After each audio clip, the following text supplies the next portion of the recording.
Welcome, everybody. Thank you for joining us today for this special event. I'm Elizabeth Pena. I'm the director of the Center for the Arts and Religion at the Graduate Theological Union in Berkeley, California. And I want to introduce my colleague, Lydia Webster. Just wave to everybody. Yes, thank you. So our mission at the Center for the Arts and Religion is to promote scholarship, reflection, and practice in the arts and religion. And we do that through academic programs, through exhibitions in our Doug Adams Gallery, or now also online, and through events like this one. So thanks for joining us today for this extra special event where we're gathered to celebrate our colleagues, our wonderful colleagues, Devin Zuber and Nate Klug, each of whom has just published a wonderful book. So after the plan for today is that after I introduce our two honored guests, they'll each read a bit and then they'll be in conversation with one another. So if you have questions, comments, things that you would like to add, just put them in the chat box and we'll try to get to them later on. So, Dr. Devin Zuber, can you just give us a wave so we know who you are? That's a good wave. Devin is Associate Professor of American Studies, Religion, and Literature at the Graduate Theological Union via the Center for Swedenborgian Studies. He's also Chair of the Department of Historical and Cultural Studies of Religion. Devin's involved in a lot of new intellectual scholarship, but one that I'll mention is he is co-editing, along with his colleague Thomas Cotoy, a volume of essays entitled Marina Abramovich and Religion. So we look forward to seeing that. That'll be maybe our next party, Devin. This book, A Language of Things, Emmanuel, Swedenborg, and the American Environmental Imagination, which was published by the University of Virginia Press. In this book, Devin touches on some of the same concepts that Nate's poetry touches on. So it might seem odd that we're talking about a book of scholarship and a book of poetry in the same meeting, but they actually work together very, very well. Devin looks at Swedenborg's efforts to understand the deep meaning of language as something embedded in nature and the other than human world, and from Swedenborg to Emerson, and then so on and so forth, and you know, spread out all over. When we even literally, I would say, because we get Johnny Appleseed is even implicated in this process. And Devin really looks at that line, that fuzzy, ephemeral line between the human and the other than human. Now, Nate Klug, the Reverend Nate Klug is pastor at Arlington Community Church in nearby Kensington. His work has appeared in many prominent literary publications, and this book, Hosts and Guests, I believe is his third book. Is that right, Nate? Number 3.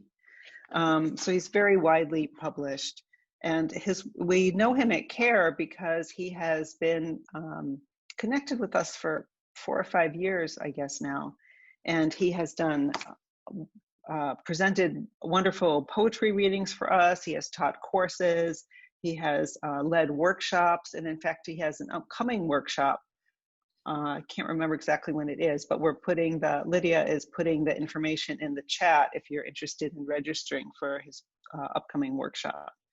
Hosts and Guests, published by Princeton University Press, and I should say that Princeton Press has been very generous and provided a discount code to our group if you're interested in purchasing a copy, which I have to highly recommend. And Lydia also will put that discount code in the chat box, so you might want to make a note of it. This book, you know, Nate's poetry is just beautiful, very spare yet fluid, and he imbues his subjects with this kind of malleability that is like what Devin is working on in terms of it's the natural world and it's the cultural world. It's man-made things, but it's the other than human. Nate talks about potholes that are transformed into natural wonders in his language. He talks about the seasons, which are, you know, compressed and then they're expanded. So it's always this kind of line between changing forms and shapes and thoughts. I want to just say that the title poem in this, Hosts and Guests, really resonated with me because it's a story about what it's like to have guests in your home. And this is a particular time in the pandemic when we can't be really hosts and we can't be really guests. And so that it kind of hit me extra strong this time reading this book. So to start off with, I'll pass the mic over to Nate.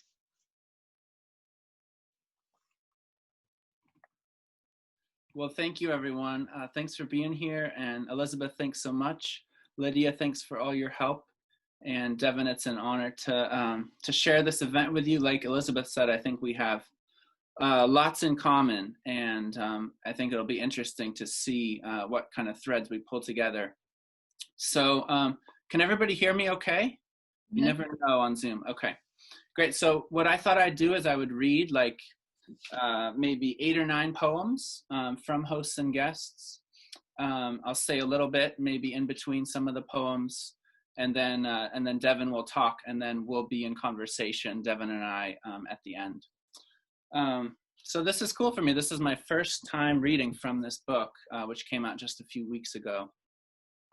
And I thought since this is under the auspices of CARE and the Graduate Theological Union, I thought I'd start with a few poems that are, I guess a little bit more overtly religious or having to do with faith. And then I have some stuff that's a little more secular, if not profane too. So we'll capture the whole range. So this first poem is called Jubilee. And what you need to know here is that I quote a little bit from a chapter of the book of Leviticus in the Hebrew Bible. The idea of Jubilee was this important idea in the Jewish tradition of kind of this time when all your debts would be erased and the scores would be cleared. And I think it's a powerful idea still in terms of our current politics, when we think about student debt and imprisonment and all the ways that people can be set behind in society.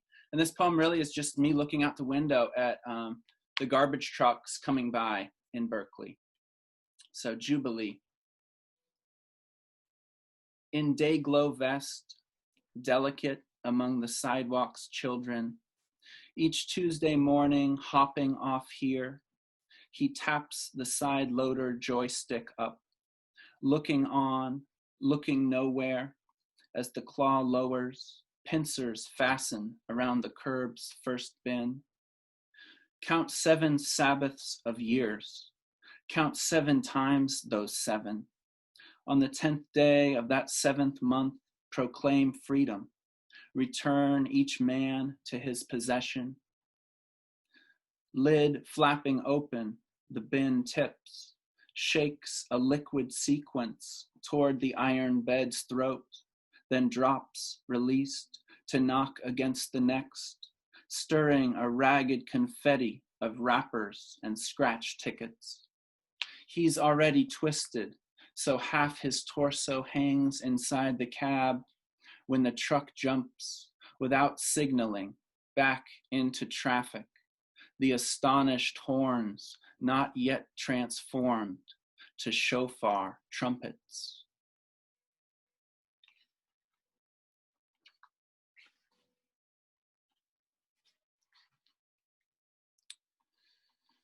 So I called this book Hosts and Guests because I realized as I was putting it together towards the end that a lot of the poems are about these sort of strange or difficult encounters of one sort or another, both taken from my own reading and history, and then also taken from my own personal life. So I'll read 2 poems right now that kind of take on that theme. This first one is about the Shakers, wonderfully fascinating religious community, almost, I think, extinct. I think there's one group of Shakers, maybe up in Maine, that still have it going. They were, of course, known for their really passionate, powerful dancing, a really embodied form of worship, and then also known for their celibacy. And so their whole practice has always fascinated me. And this is a poem that kind of tells a story of when a Baptist minister named Valentine Rathbun went to visit a Shaker community back in the 18th century. And he was Baptist, so he came from a totally different kind of point of view, but then he was so fascinated by them that he ended up joining their group for a little while, converting, if you will. So this is called Reverend Valentine Rathbun Meets the Shakers. Niskayuna, New York, 1780. Whose throat did it start from? The tune that tests the length of the wooden high-windowed room. An unknown mutter mixed with English, sliding like static among their prone spirits, until, without apparent sign or rule, all fall in, dancing, hopping, the believers bound together only in their bodies' tensions, their coiled distinctions from each other. One jigs, one drops face first to the floor, one blends to the wall in prayer, one stands and claps, defiantly bored. Wind fills the fastest dresses, sprays them up like toy hoops, while the mother changes time, rapping out the new notes. This the company calls the worship of God, which stops oddly as it began, and one by one they break off, trailing laughter for a spell of smoking.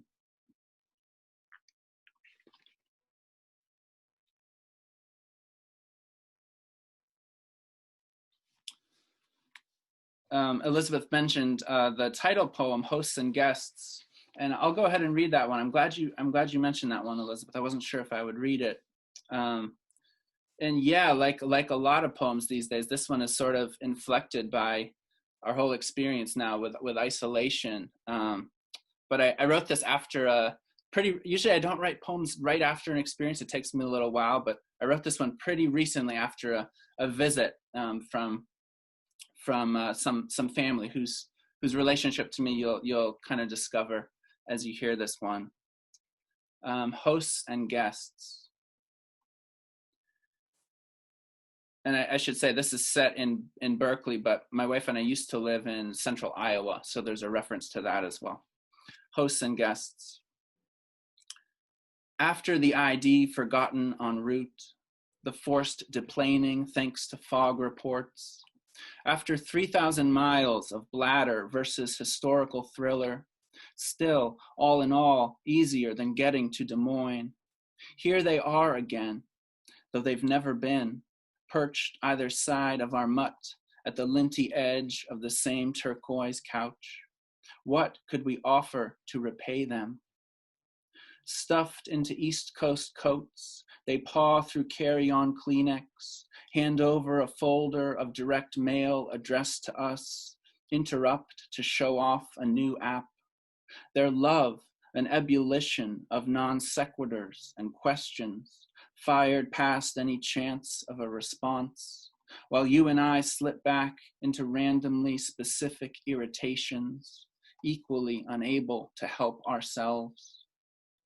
It's like that time we gathered to watch an old family VHS, the coloring a little off almost immediately, your yellow bucket hat bleeding into your toddler head, merging it with other heads, while everyone on screen around you in the kitchen laughed and cooed, the merging getting worse the longer we tried to keep the movie playing. A week later, airport location loaded on both their phones. After long hugs goodbye, your father and I finished first, stood looking at the sky for several seconds. How empty now our new apartment feels, ransacked of their shadows, smells, each familiar gesture's weight. Straightening up, we walk each room hand in hand, relieved, but fighting off an unexpected grief, alone as if for the first time.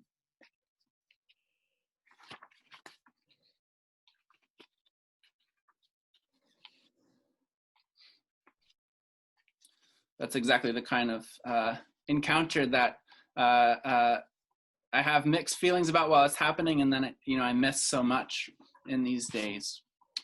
I wanted to read a poem about a bird because Devin's great book has a chapter about the painter George Ines. I don't know if I'm pronouncing that right, but a Swedenborgian painter who painted at least one heron, and maybe Devin will talk about that more. But I thought I have this poem about a great blue heron, so I thought I just had to read that.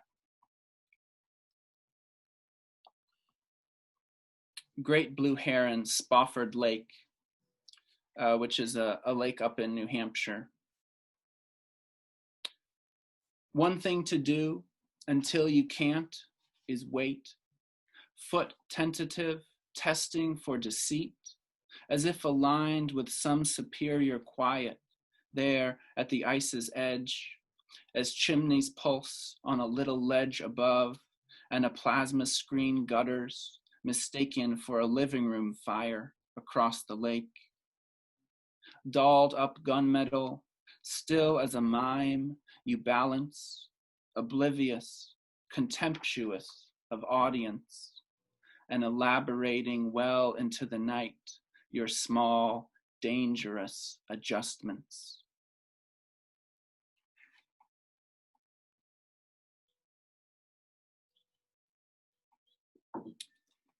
One of my all-time favorite poets is the Wisconsin poet named Laurene Niedeker. Maybe some of you know her, but that last little phrase is a sort of shout out to her. She wrote a number of beautiful bird poems.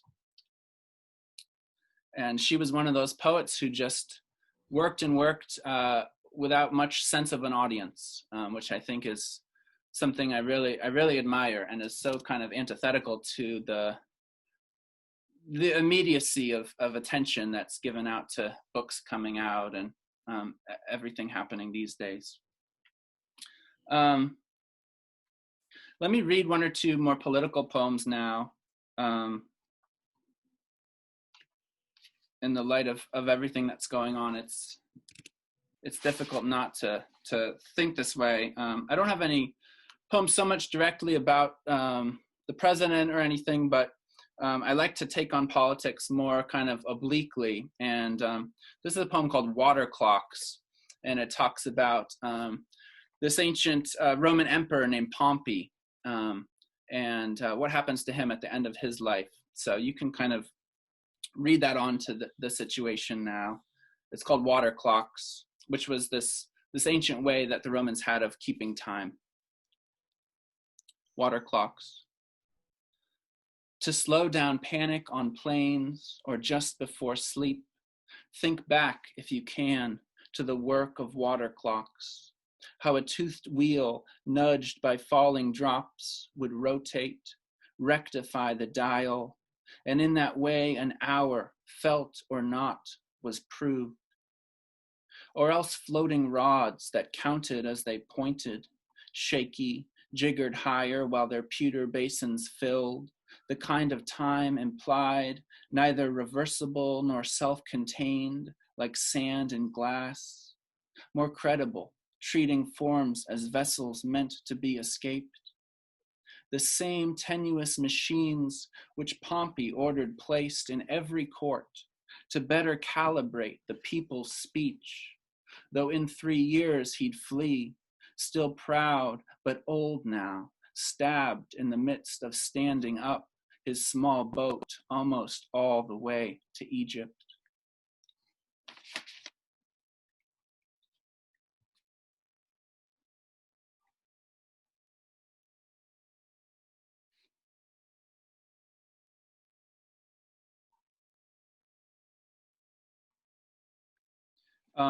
I'll read like 3 or 4 more poems. Let's move now from an ancient technology to a newer one. I had the chance to do a residency in Connecticut a few years ago, and I was in this little town along the Connecticut Sound, or the Long Island Sound, I guess it is, and very kind of quaint, beautiful, pretty well-off New England town. And when I was there for this month, they were kind of besieged by all these people who lived outside the town who were playing Pokemon Go. Hopefully you remember this game, but you load it up on your phone and you have to travel to these places to see these specific animals, which are, you actually have to go there. And so the town was kind of in this uproar about what to do when they had all these visitors. So again, a situation of hosts and guests in a way. So this is called the Pokemon Go people. Oh, and I should say also, I found myself in a bunch of discussions that month with the people who live there, kind of discussing this quote unquote problem. And I always found myself taking the side of the Pokemon Go players. So I hope that kind of comes out in terms of my sympathies in this poem. The Pokemon Go people.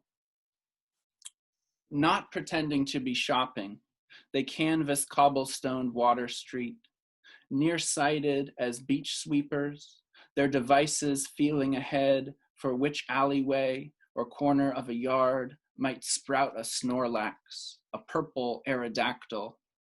These are the Pokemon Go people, explains a villager to her guest, careful not to point as one group passes, their jean shorts to mid-shin, arms arabesqued with dates or skewered hearts, some steering strollers. Scattered among the 18th century colonials, the Improvement Association's clapboard plaques remember Hale, ship captain, and Stewart, joiner, each calling stenciled right beneath the name. In this new life, vocations not so certain, assignments can vibrate at any time, the location of a needed creature flash, then disappear. You almost have to be waiting there already, disconsolate after a day of nothing, as light drains at the former hot spot in Cannon Square.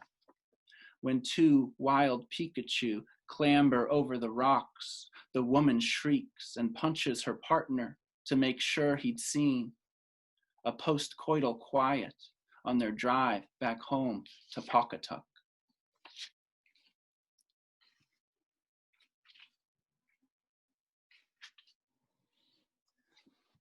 And I'll finish with two fatherhood poems. This book kind of, the structure of the book kind of moves from travel and more isolation to becoming a parent at the end. Another way of hosting, which really upends everything. And this is a poem I wrote while we were expecting our first daughter. And there's some moments in here, references to protests and wildfires that are still quite relevant a few years later. It's called Face to Face for Zoe May. You first-time snorkeler, head burrowed, missing much, riveted to the fact of water. You literal now, assemblage of old hopes, hope can sharpen against. When we learned your eyes had unsealed, we stopped telling anyone your names. You spin cycle of sleep and hunger. You moon print pressure through the surface of her dress, knocking without asking, crazy for electric bass and basketball crowds. You pressing through the surface of a dress, papaya-sized, once a lemon, once a figment. Hazard to dip one shoulder lower, then snake yourself through the straits of bone. You wonder roughened, you doubt familiar. Ash swirl down the sky, blew back and forth when you were just the crooked shelf I'd built, the calendar reminders when to try. Helicopters now, the thrumming almost constant in Berkeley's raw glare May. You yard of jewel weeds, you week of circled days.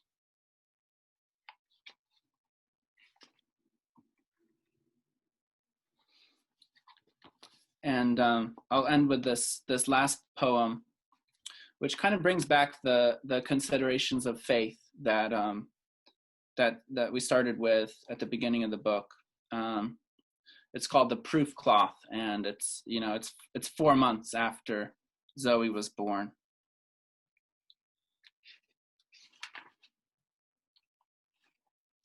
The Proof Cloth. What she needed most, she couldn't stomach much of. By month 4, each dish towel and napkin in the house, even newly washed, smelled of the milk she'd gummed down hourly, then, smiling wider, spit back up, as if already she'd caught her father's penchant for sudden second thoughts. One afternoon, alone, furtive as a teenager, I slipped one of the cloths inside a Ziploc, sealed and hid the bag on a shelf in our bedroom closet. The next day, while she slept, small inhalations could incarnate on demand my favorite inch of skin between her chin and neck. Judge not, or judge that part of love which, when adrenaline and worry boil off, still wants some remnant, relic to itself, elbows its way among the orthodox for a glimpse of proof's flimsy fabric. Tonight, the monitor's grainy military idiom splays her on her side again, face hidden. We lay wait in bed, weighing the brief relief of confirming that she's still breathing against the catastrophe of her waking up, and make the incorrect and only choice. You tiptoe in to check, wool socked, but the door still creaks. Accessory, I hang behind and hear the first cry happening twice and watch the tiny animal eyes flare open. Thanks very much.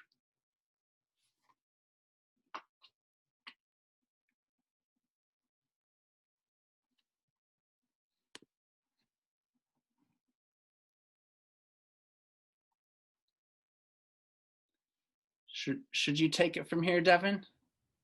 I'm ready. All right. Thanks, Nate. It's really a pleasure to share tonight, or later in the evening for some of you on the East Coast or European time, with Nate, who I first met 5 or 6 years ago. We had lunch at Nefelli at the old cafe on Euclid here by campus, and just really had a great conversation about religion and literature. And it's an honor to have this convergence between our two recent projects. You know, I've been kind of morose and self-pitying because I was supposed to be on book tour, right? I had these invitations to go to Canada. I'd never been to Canada, and I was going to go to the University of Calgary to give a talk. European invitations, and of course, COVID has disrupted all that. But on the plus side, I get to see all of you. And although in many ways an academic book like this is so solitary and required a persistent aloneness for so long that took me away, it's also the effort of a village of people and relationships. And I'm indebted to so many of the people who are here, people I've had the pleasure of teaching and learning from in the classroom, who read drafts of this in workshops. And I had the best editorial team at UVA Press. Ellen Satram is here tonight. I'm really glad I can give a nod to her for all the amazing work they did to help bring this book to fruition. And also to have CARE host this is the Center for Arts and Religion at the GTU, because they've been a second home of sorts for me at the GTU. And the beautiful color plates I was able to reproduce in my book, different 19th century landscape painters like George Innes with his paintings of birds, were subsidized by a CARE grant. So it's really nice to come home to bring back the fruits of my labor to an entity that supported me throughout. So my heartfelt thanks to all of you, and I hope someday we can lift the glass together, and I'll get to see you once again in person. You know, this is not a book of poems, and I really sort of struggled with, well, what do I read given the sort of way that academics tend to write their text? And I thought I would just read some of the introduction and syncopate it with some visual images.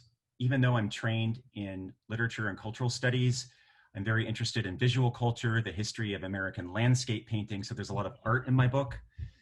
The images I'm going to show, though, are not reproduced in the text. They're more on the side. So as I read some of my opening words, I'll be sharing some images just to give you a flavor of what I say.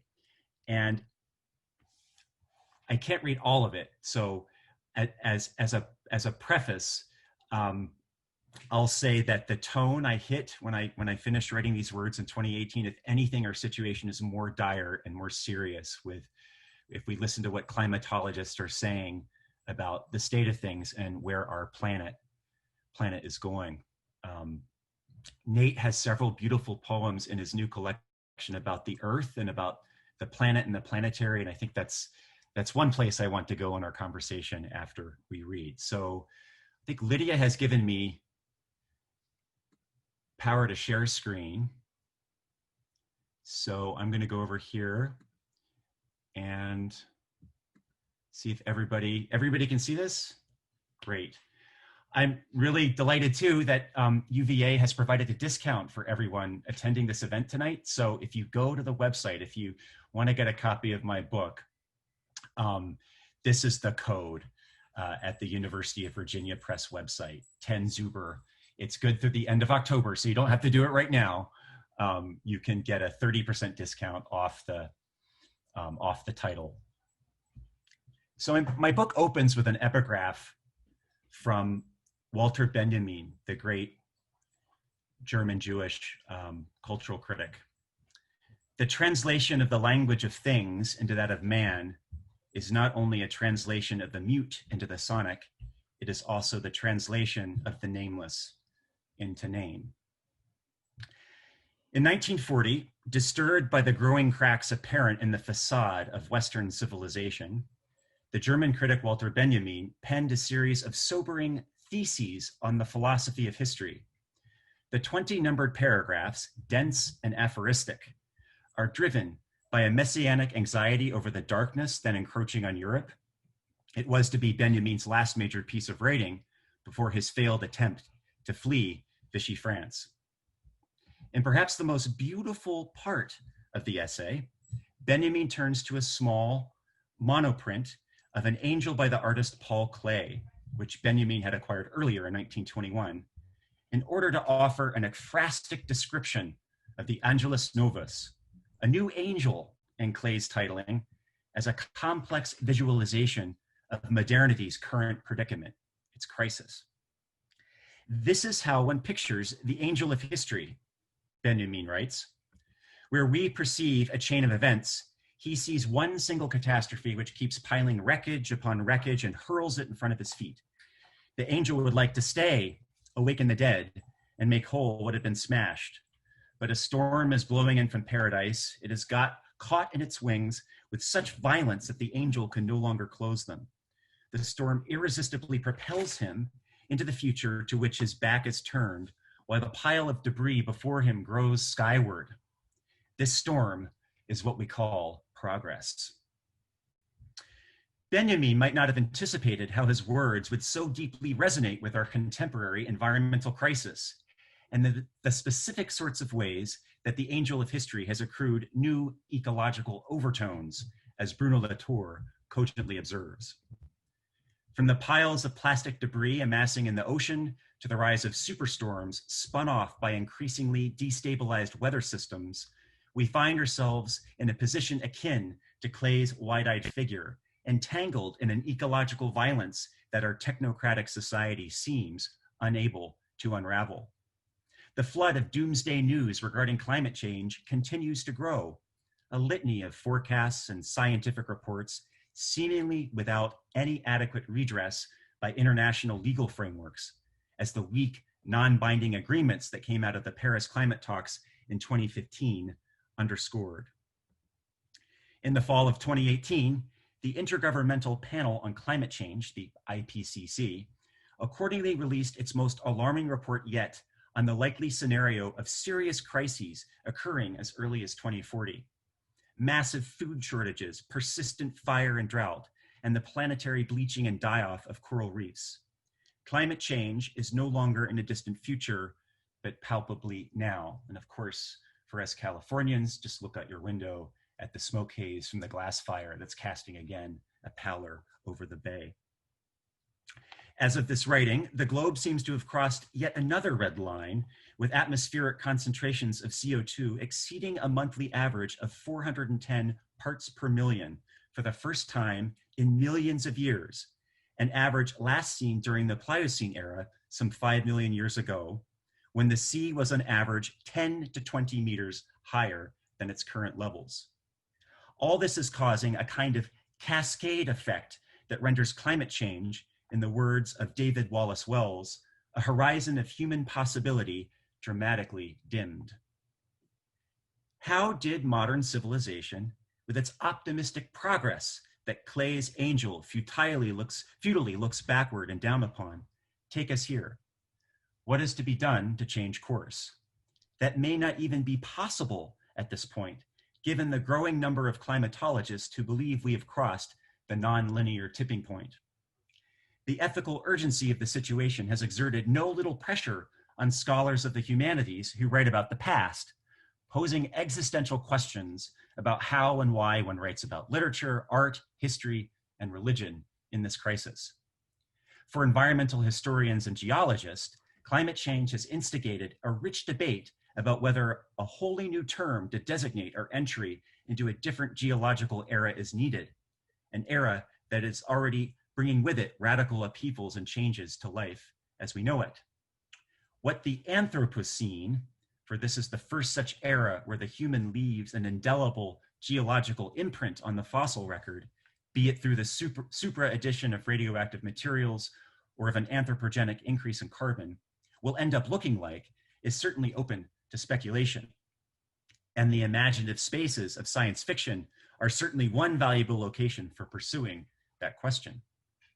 The transition periods marking the beginnings and ends of other geological eras marked by rapid and dramatic climate change suggest how radically different life will perforce evolve as it adapts to unstable and fluctuating conditions.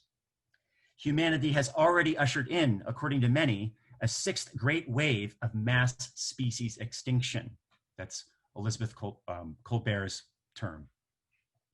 What does it mean to study literature or religion in even 100 years if coastlines will indeed be 6 feet higher, the oceans blanched by a massive reef die-off? The temptation to trivialize the humanities and scope of the unfolding crisis is great, particularly under the ratcheting pressures of neoliberalism. And yet, more urgently than ever, we need forms of tentacular thinking, in Donna J. Haraway's words, modes of philosophizing and conceptualizing our entanglements with matter in fundamentally new ways. Haraway riffs off a line drawn from philosopher Isabel Stengers, who borrowed it from Virginia Woolf. Think we must think. We sorely need not only better international climate legislation, but also more kinds of art and literature that can disrupt and challenge our habits of thinking and broaden the capacity to reimagine relationships with the natural world. The adaptations of a Swedenborgian language of things that are unfolded in my book, and all the strange queer baggage that Swedenborg brings with him, his angels, trances, and other forms of mystical ecstasy, offer points of departure within an American tradition of nature writing and ecological aesthetics. In order to situate Swedenborg's place in American ecological imaginaries, we can begin with one of his earliest readers and promulgators, a figure invoked today as an icon of early conservation and proto-environmentalism. Toward the end of the 18th century, John Chapman, better known by his folk moniker, Johnny Appleseed, began his westward peregrination toward the Mississippi through the still then frontier of the Ohio River Valley. A committed pacifist and vegetarian, dressed in motley homespun rags and reputedly walking through the rough woods in his bare feet, Appleseed came to be revered by local Native Americans as a medicine man of great power.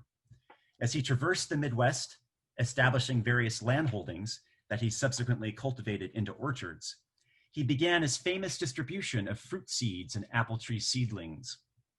In addition to leaving his namesake seeds at the homes of various families he would lodge with, Chapman occasionally left behind books and pamphlets by and about Swedenborg, the 18th century Swedish scientist turned mystic. "Good news, right fresh from heaven," Chapman is said to have announced to the strangers he met on the frontier as he excitedly shared the pages of Swedenborg's mystical theology with them.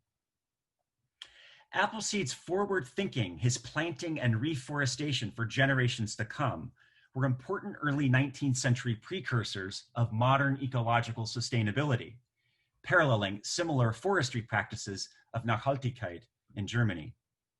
While the greening of Appleseed is a much later 20th century construct, his name continues to be instrumentalized for a number of contemporary modern day environmental projects, such as the Johnny Appleseed Junior Ecology Club. It is rarely recalled how this green archetype of Americana was actively engaged with Swedenborg's visionary teachings. Indeed, Chapman's readings in Swedenborg were responsible for many aspects of his character that lent to his subsequent incorporation into the mythical roots of American environmental thought. His vegetarian principles extended to legendary abstention from the killing of any sentient life, from rattlesnakes to wasps, mosquitoes, flies. Such anomalous behavior made Chapman the brunt of many frontier jokes, as the historian Robert Price notes, and Chapman acquired early on a folk reputation as the American St. Francis of Assisi.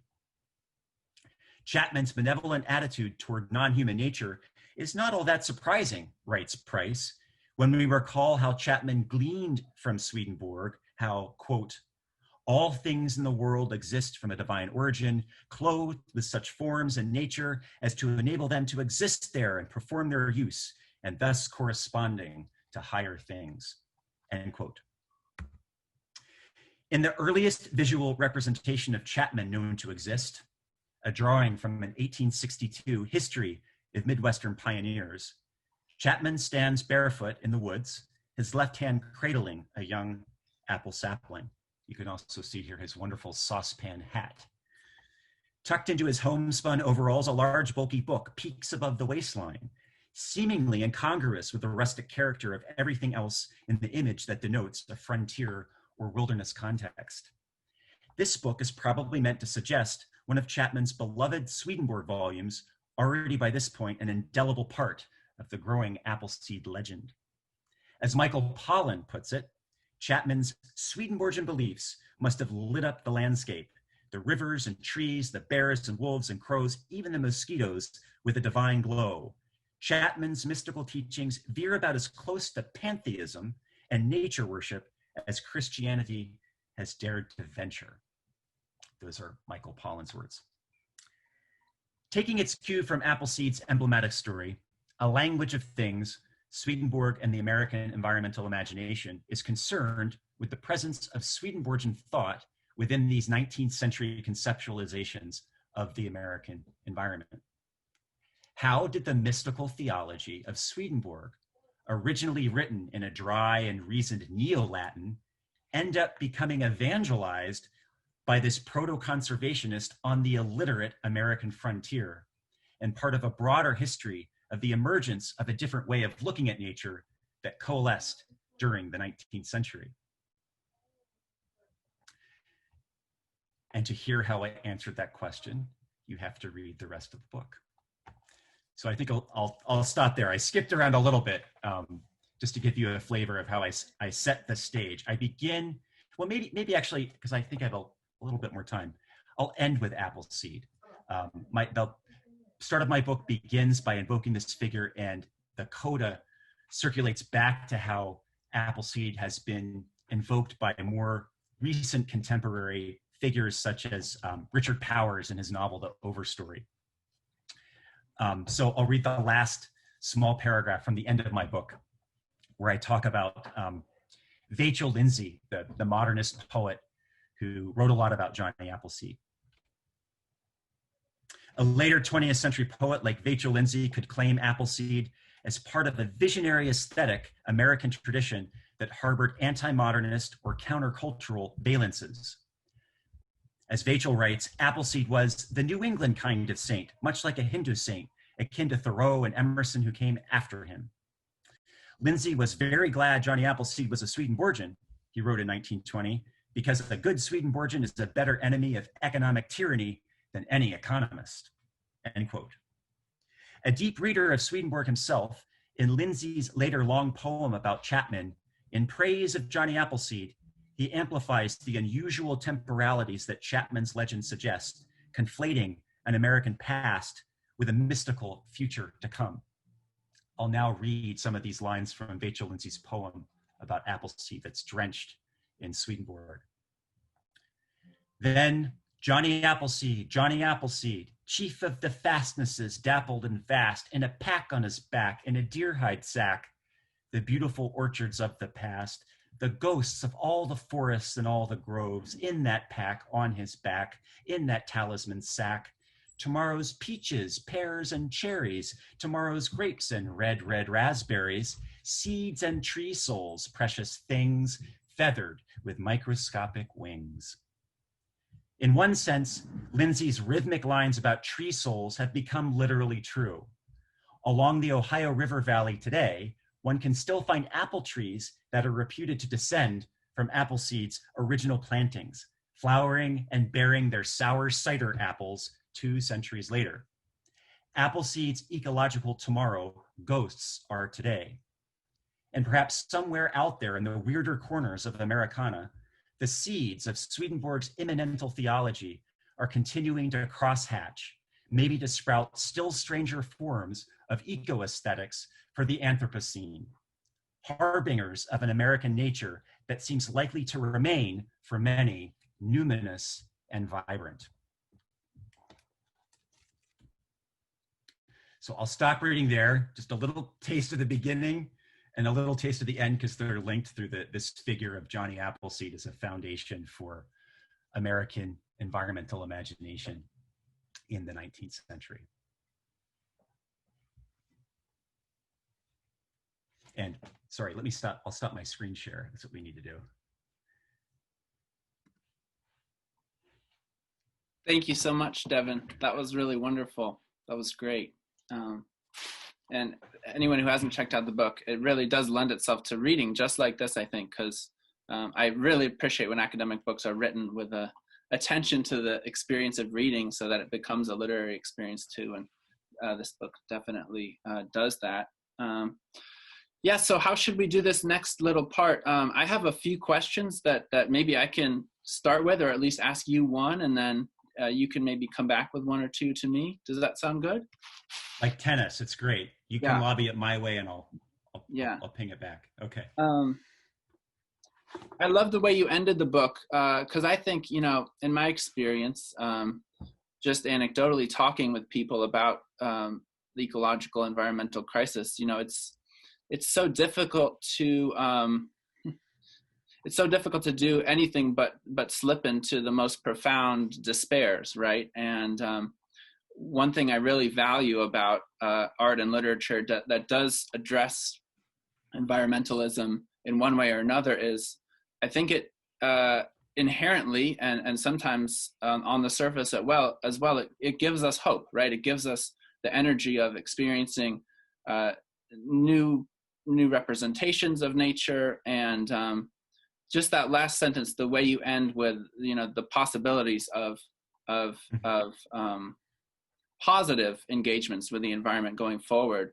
I just feel like that's so important. So I guess I wanted to ask you about particularly the word enchantment as it kind of resonates, because your book is like this amazing tour through these really eccentric people, all of whom were touched by Swedenborg's philosophy and theology. And I just wonder how enchantment fits into this for you. Great question, Nate. And I think for a poet to ask about enchantment, I can ping it back to you subsequently, because that word etymologically, of course, brings us specifically to the crafting of language. And enchantment is tied to the words we say to chant, like the word spell. orthography, spelling is to cast a spell. It's a way of speaking about and using nature as a tool or expressing a particular kind of relationship to it. In the book, when I talk about enchantment, I'm indebted to people like Jane Bennett and others that are reconsidering certain myths about modernity, that from the Enlightenment onwards, we have sort of this progressive narrative of a drift into the secular.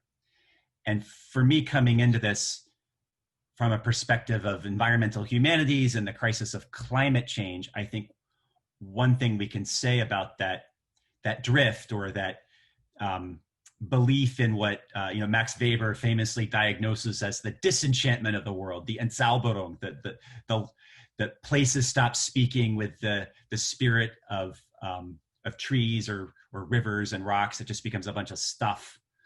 One thing we can say about that worldview is it still informs, in a lot of ways, the international legislation around climate change that is based, as it should be, on hard science and what we know about climatic systems and how they work and how they operate.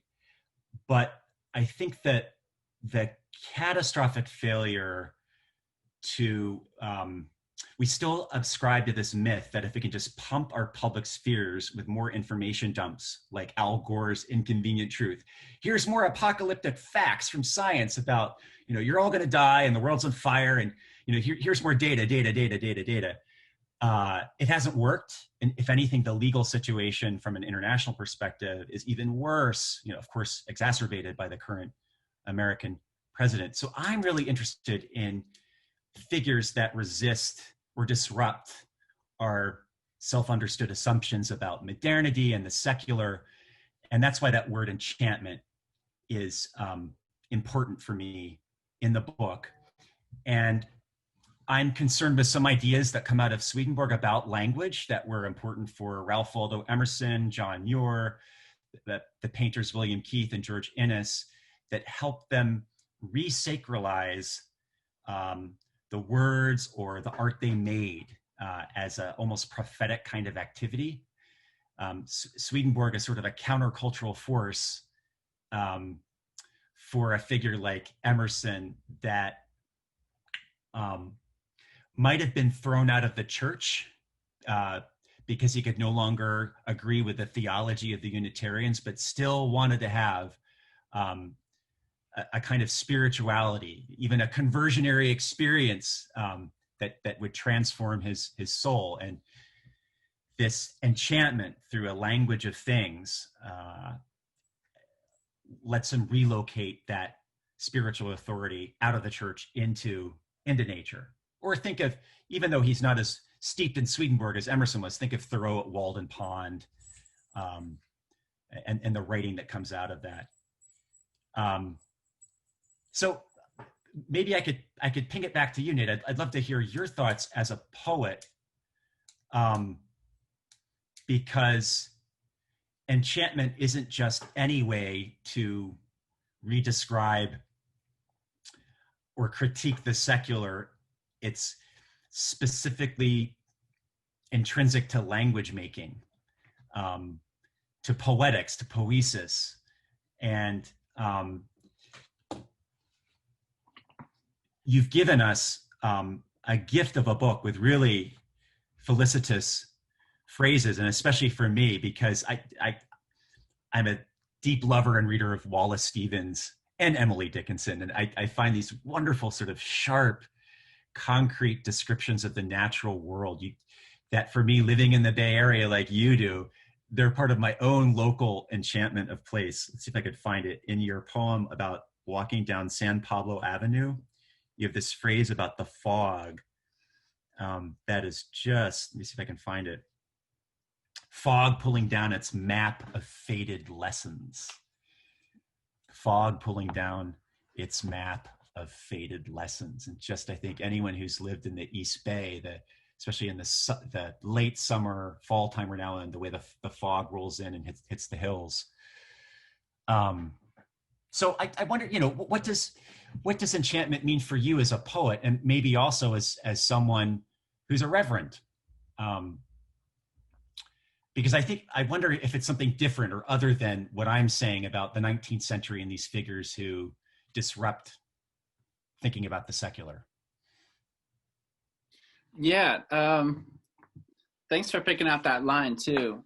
That was one of the last poems that made its way into the book. And yeah, I live I live on a side street, but right near San Pablo and Solano, that intersection. And so lots of time spent just looking up into the hills. And I think enchantment is central to kind of why I do what I do, both as a poet and a pastor. I think the reason why I like both of those practices or fields is I think they kind of open up onto enchantment in really different ways. Poetry for me is sporadic, and it's not something that I've ever been able to really count on, as being something I can just emit in my life. I'm not one of those poets who writes 100 lines when they wake up each morning. It's a struggle, and I go long periods of time, especially now that I have two kids. I go long periods of time without feeling like I'm handling language in those ways. So, when I think of poetic faith, it is a kind of faith, but it's it reminds me of who I think Cézanne said he could believe in God, but only when he was painting, right? Only when he was able to work. And I relate to that, in terms of, because when you are in the midst of that enchantment of actually writing a poem, it's probably the most powerful feeling. It's completely thrilling. But it's so hit or miss, right? Usually it's not happening, right? And so it also reminds me of what Emerson said. One of my favorite quotes from him is, he said, "Our moods do not believe in each other." Yeah. Our moods do not. So like you're in one mood, and then it's gone, right? And how do you kind of keep going and keep living? And I think for me, the enchantment that religion provides, particularly Christianity, is one that is, it's meant to be practiced, right? It's meant to be lived through prayer, through communal worship, for me through reading certain texts, and it's often it's a less intense feeling than I will get from reading or writing poetry, which is interesting. I've wondered why that is, but it seems more sustainable in terms of actually living life. And so I guess I feel like they're both different ways of accessing enchantment. And I guess I'll also just mention, like you said, the roots of that word, right? And the reason why it's nice to hear poetry read out loud, maybe even on Zoom perhaps, is the roots of lyric poetry are in sound, right? The Romans thought that though they would write things down, they thought that was just a script for the performance, right? The performance was the most important part.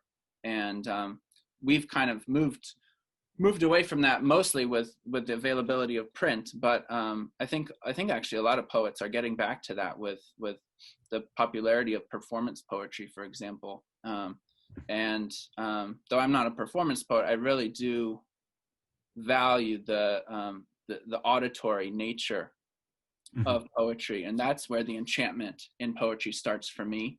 When I'm writing a poem, like that line, "Fog pulling down its map of faded lessons," that'll come to me either as half of that phrase or that whole phrase, and I won't know what the poem's going to be about. I won't even know the meaning sometimes, but if I pay attention to the sound, then I feel like that's the necessary faithfulness to that potential poem. So it's interesting how it starts so much sonically, and I think that was certainly true for for poets like Dickinson and Stevens, because they talk so much about sound. Yeah. Yeah, the noble writer and the sound of words. I'm thinking of that Stevens essay. That Emerson quote's beautiful. Is that from Experience, his essay Experience? I think it must be. Yeah. I have it in a note, but I can't remember where it came. Maybe somebody who's watching knows, but I guess you could probably cheat and Google it. Yeah, it sounds like Experience. Reading your collection, Nate, one question I had, and thanks for sharing about your poetic process. I'm very interested in these spaces in between where artists, poets think self-reflexively about where these voices come from. You know, why does that sound of words produce this poem? Who is speaking inside my head that I listen to and feel a compulsion or a call for? That's intriguing when we embed it in sort of a tradition of a mystical underground in the American way. Jack Spicer, his radio poems, sort of the poet as a figure who's receiving otherness from elsewhere. The nature in your collection is often from these glowing, numinous little epiphanies, like the Heron poem, or experiences you had with your in-laws coming to visit and guests and hosts. I'm wondering what it's like to write a different kind of poem that relates to the historic past.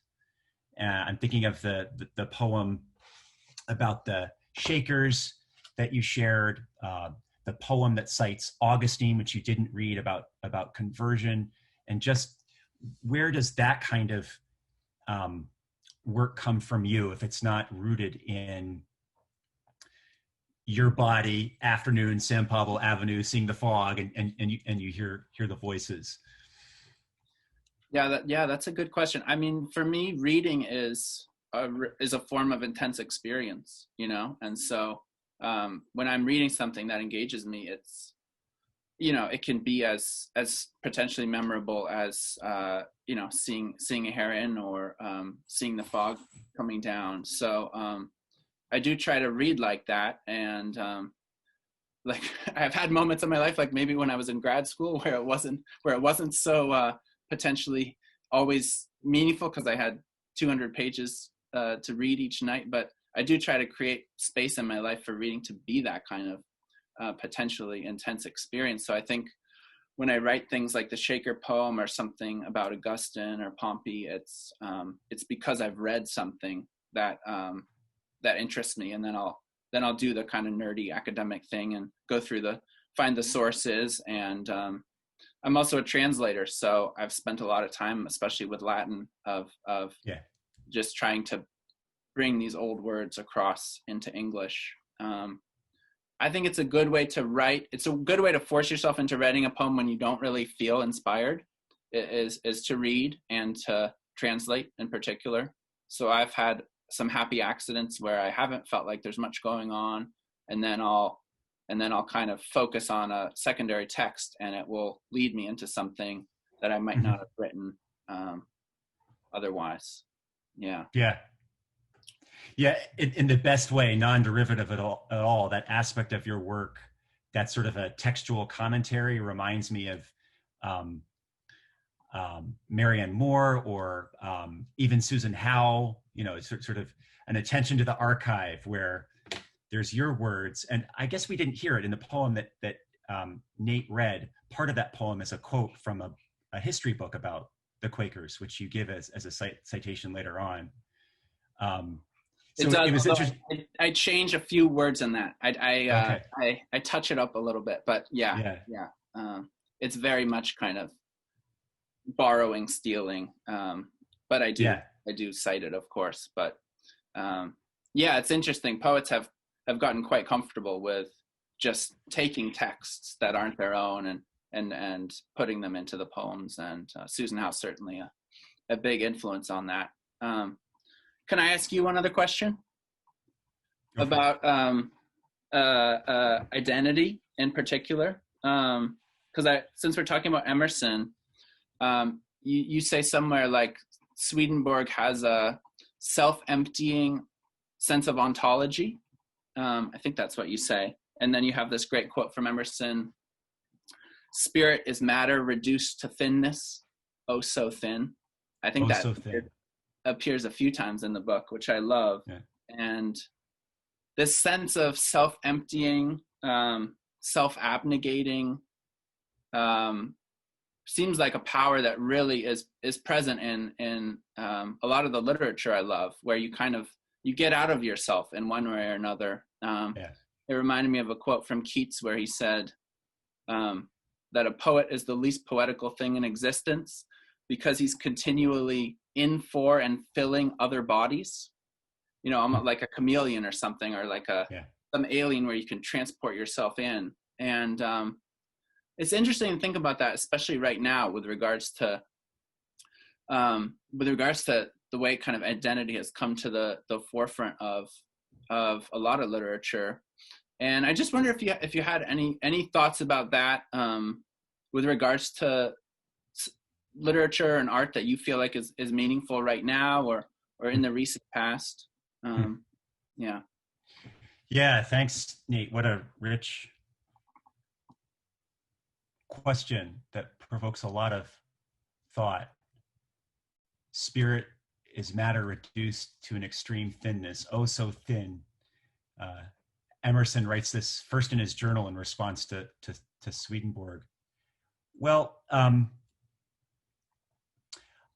I follow a line of reading of Swedenborg that could be said to begin with D.T. Suzuki, the Japanese Zen scholar and harbinger of Zen Buddhism in the West, buddies with John Cage and the like, and putting aside the debate about how authentic Suzuki's Zen was, the ways he sort of simplified it and commodified it for a Western audience. I won't get into that, but Suzuki found Swedenborg to be, in his words, a Buddha of the North, that there was something disconcertingly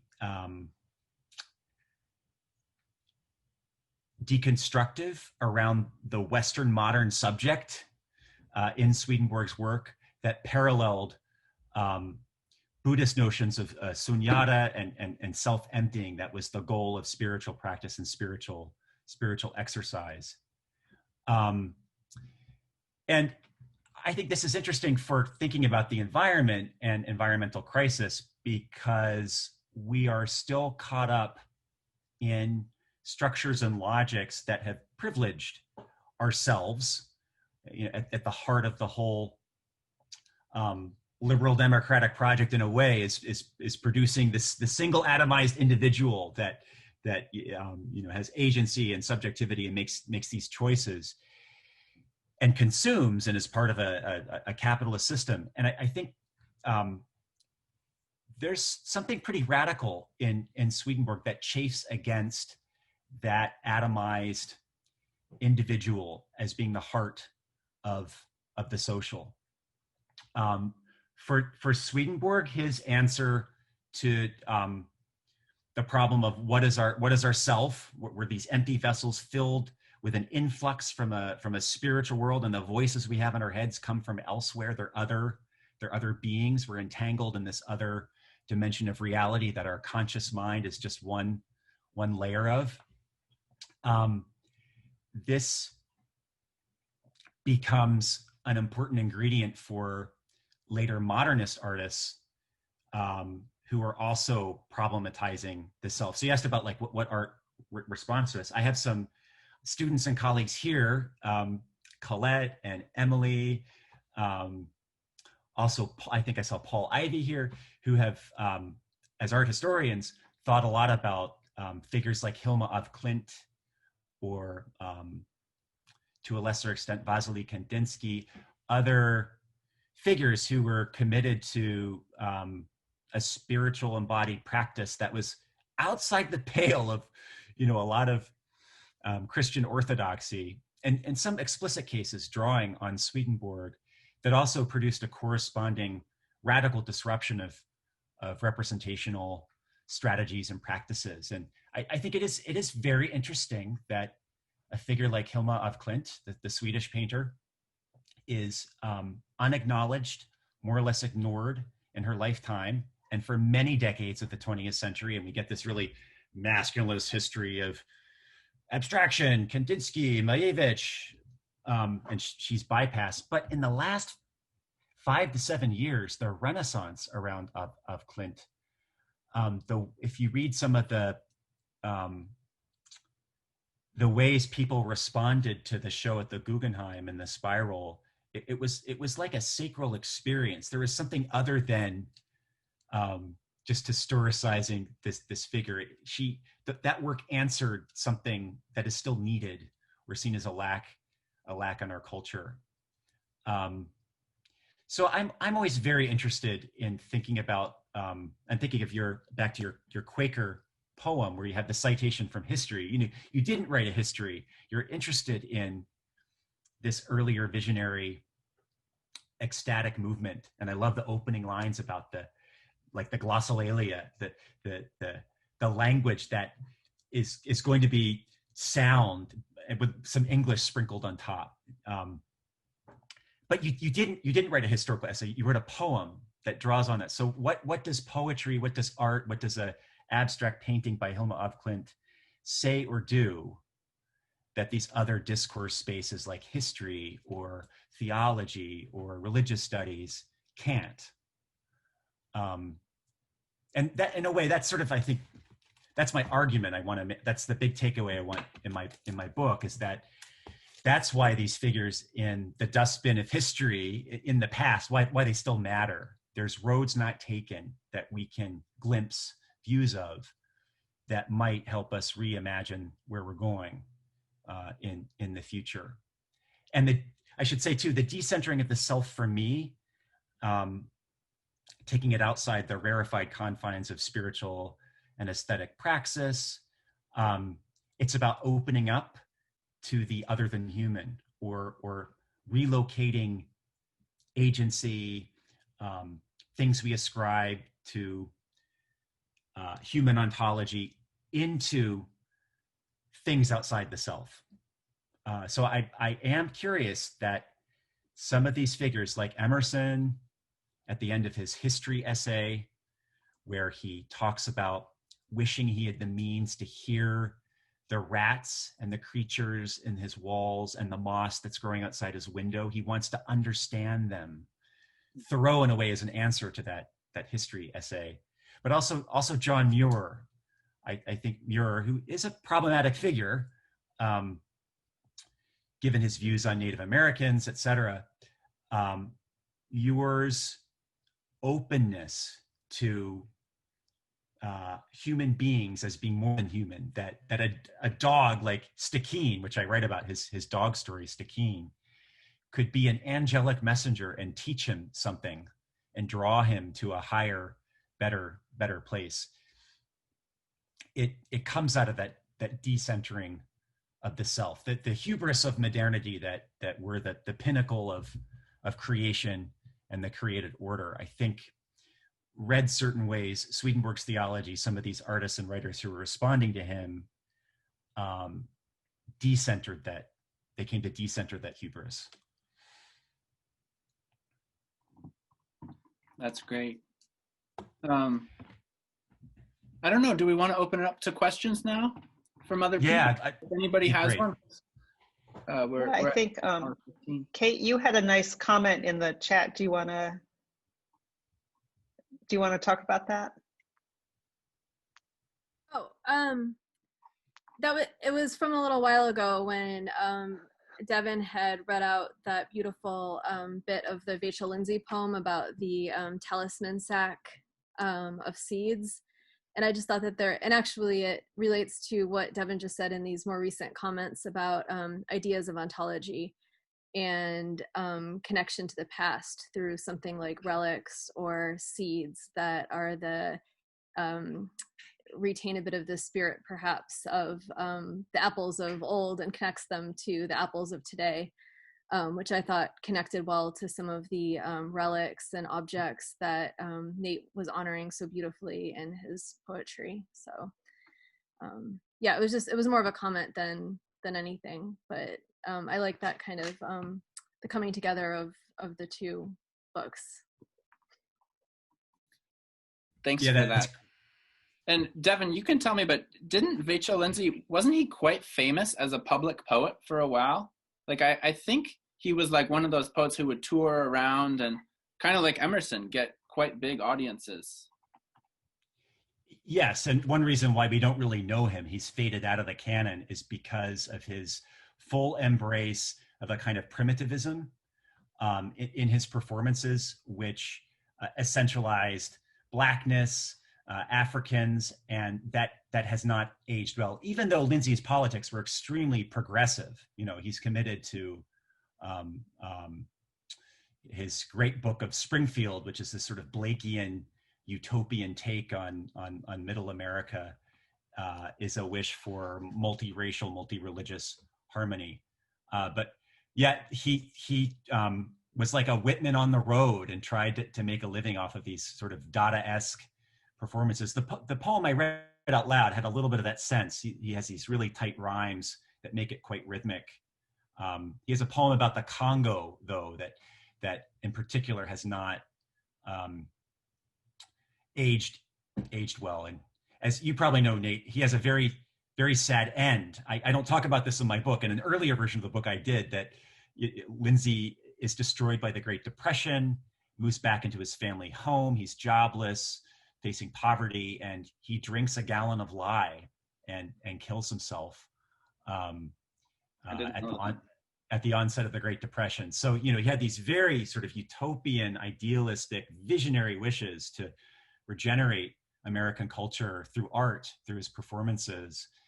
And like Blake, and this is one reason why he's gravitating towards Swedenborg and Appleseed, he had visionary experiences. He had these supernatural things which can be medically pathologized, but for him, they were part of a vocation. They were part of a calling of sorts. And I think part of his tragic end is linked to the failure of his aesthetic to make a difference, to matter. I have another case of failure in my book in the Muir chapter. I talk about William Keith, the painter and bestie of John Muir, who got involved in the attempt to save Hetch Hetchy, the valley next to Yosemite. I talk about this painting, which hangs at the de Young, and that some of those paintings were put on display in Congress during the federal hearings about whether they should dam Hetch Hetchy to create drinking water for San Francisco. Rebecca Solnit and others have written about this history so well. And in a way, it's instructive because it failed. The argument that Muir and the Sierra Club and Keith, with his beautiful landscape paintings made before Congress, it didn't win. It was like the failure of the beautiful to save the world. And I think, there's certain things about the 19th century we have to reconsider or be leery and cautious of. And in many ways, particularly in America, I think we are still blindsided by the sublime and the beautiful that comes out of a pictorial tradition. And Nate, I don't know if you wanted to, maybe we might have other people chime in, but your last poem in the book I really love. It's called Lonely Planet. I think, it is the last one, which ends with this image of like an actual, the Lonely Planet book. It's sort of, there's several layers of meaning here. And just if you had any thoughts, what place does the beautiful have here? And you've brought out, really, you've helped me understand too in your work, the sort of the pressure of politics, the noise outside the window, it's there, the pull of the world. And what does the beautiful, what does the poetic, what does it have to do against that noise? Mm-hmm. Maybe I can just read the poem. It's pretty short. I don't think it'll take too long. Lonely Planet. You're used to it, the way in the first wide-eyed minutes, climbing from parking lot to fire trail, or rifling through cupboards in a rented kitchen. I can't help but tell you we should visit here again. my reverie inserting a variation in the season, or giving friends the room next door, in stubborn panic to fix this happiness in place by escaping from it. We're here now, you'll say, holding out the book I bought with its dog-eared maps and lists, and on the cover, a waterfall, bright flecks frozen, very close. Yeah, I mean, this is such like a tourist poem. Part of me is embarrassed by this poem, but what I like about it is trying to do something with tenses and time. And this poem starts with sort of it's this past tense because it's talking about these experiences that have happened in the past. But then when you're in a relationship with someone, you have this sense of repetition and that something like this might happen again. And then it ends in a future tense and sort of imagining a little bit like you say at the end of your scholarly book, imagining some sort of future where, we're not completely transformed, but we're changed enough to be able to continue to love each other and, and find and make beauty, I guess. But I'm trying to be a little ironic with the whole Lonely Planet thing too, because that is it's such a cliche as well. So trying to have it both ways, I guess, like a good poet would. Yeah.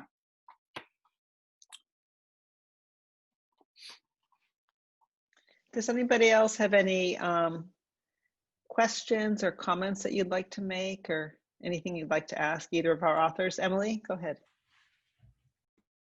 Hi, thanks for hosting this event, and I'm glad I got to be here for this. And so, Devin, I haven't read your book yet, but on the subject, you brought up a little bit on John Muir's problematic aspects. I think one thing that's sort of running in the background, and maybe it's just kind of an elephant in the room, but just to talk about it, is the sort of issue of questions of settler colonialism sort of looming in the background throughout this. Johnny Appleseed is disseminating essentially non-native plants to be a commodity, right? And so I wonder if that is like a self-reflective tension or tendency you find in the sort of 19th century white writing, of that sort of the violence of the Anthropocene that is inherent sort of in that distributive act, and it wouldn't necessarily, one gives rise to the other very directly. Yeah, totally. Thanks for that. I'd be curious, if Nate had anything to say about the poetics in the Bay that respond to that question about indigenous violence and expropriation, colonization. I really talk most about it in the Muir chapter, where the creation of Yosemite and the American environmental imagination is inextricable from a genocidal project. Muir thought he had rediscovered Eden because he couldn't see the indigenous forest gardening that had been in that valley for centuries and centuries and centuries, that had been carefully cultivated. And if some people here on the Zoom call are readers of Muir, so you know the work, I argue that the odd thing that happens in Muir's story about Stickeen, the dog, that's Muir's, in his words, the hardest thing he ever wrote, which it's a short little novella about a true story of him climbing a glacier in Alaska with a dog that's named after a Native American tribe. He got it from the Stickeen tribe of the Pacific Northwest. And the end of the story is this weird thing where the dog, it's this beloved, ecstatic connection he has with it, and it slips through Muir's finger, and the dog just kind of disappears.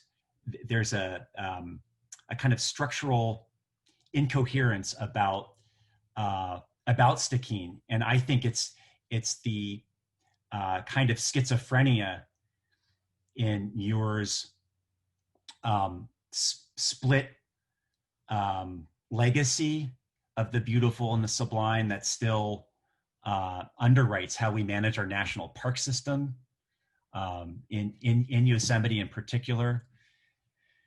And I mean, this is certainly the line we can take with going back to before Muir, Emerson, who ends his Nature essay in 1836 with a chapter called Prospects that people have critiqued as sort of a, it's a clarion call for a westward ho frontier ideology.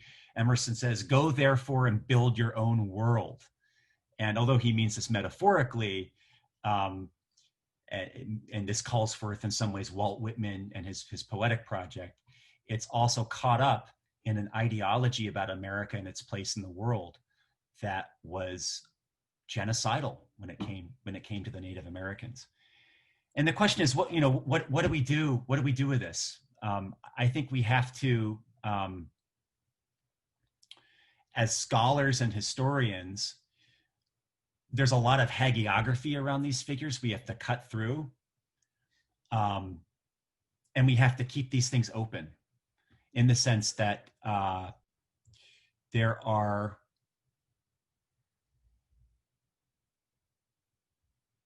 lessons to be learned, things to avoid in the present.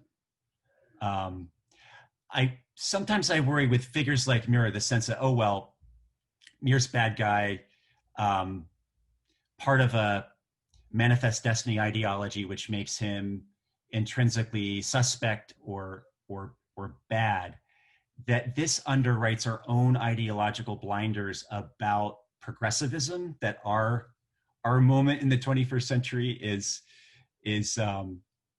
better, and we can use a kind of presentism to go back into the past. And that's why I think we have to look at these things at the same time. When we talk about the painting and the cultural work that Keith's paintings did, I mean, the Sierra Club was born in Keith's studio. Keith made millions off of mining stock in the Pacific Northwest. His first paintings that were circulated were under commission for railroads that were expanding into Oregon and Washington. And I'd say, like in cultural studies and literature, there's a bit more openness to grounding the making of these works in those contexts. Art history, for a variety of reasons, I think tends to be a bit more resistant, more conservative as a discipline to that. But I don't want people to think my book is putting Muir on a pedestal, that answers for our present preoccupation are to be found by reverently absorbing Muir's rainbow prose. He's just cartwheeling around Yosemite Valley, ecstatically connecting with the divine. It's very, very campy. Muir is like Emerson on acid in some ways. It's just, and I'm sorry if there's Muir scholars here. I'm probably gonna get in trouble if this is being recorded for later dissemination. But because that notion of beauty persists in the present, if you go to Yosemite Valley, this is still the framing we get on looking at that landscape. We have to excavate it. We have to understand the history and the specificity of these ways of viewing nature. I think there's a bigger kind of metaphysical question that comes out of this. Are things like the beautiful or beauty, are they always culturally specific and contingent? Is there modes of the beautiful that are universal?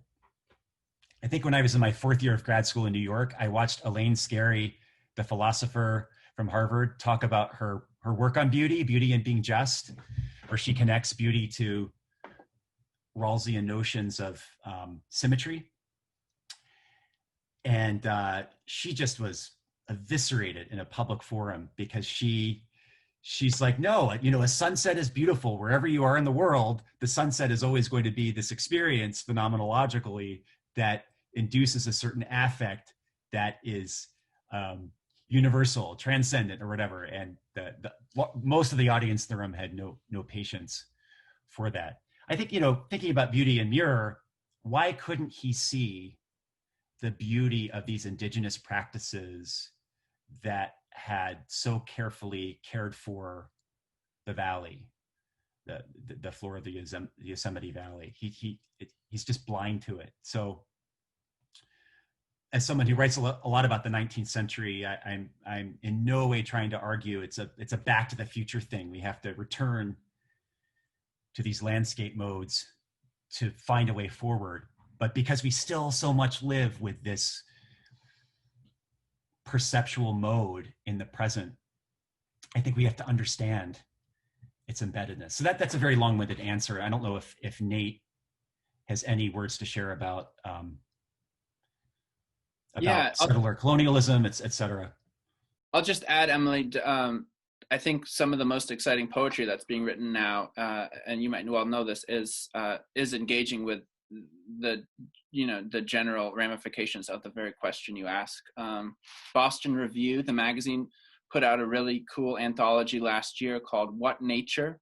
There's a lot of poems, that call themselves nature poems, but what is it to write a nature poem in 2020, right? I also think Brenda Hillman, who lives here, who lives in Berkeley, is one of the most interesting ecological environmental poets.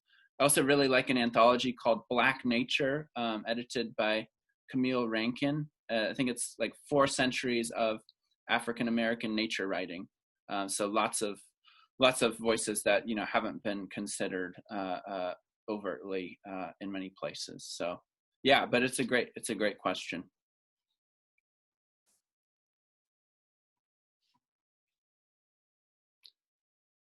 Anything else? What do we think, Elizabeth? I think that, well, first of all, anyone else in our remaining hardcore group have any additional questions or comments they'd like to make? Now we're approaching we're past our hour and a half time limit. So I think this is time to say goodbye. So I want to say heartfelt thank you to everyone who's come and joined us today to help us celebrate these books. I want to say thank you. I'm so grateful to both Devin and Nate for being here and reading and talking and having this great discussion and being open to it and engaging with one another. And I feel so fortunate that to have you both in our community.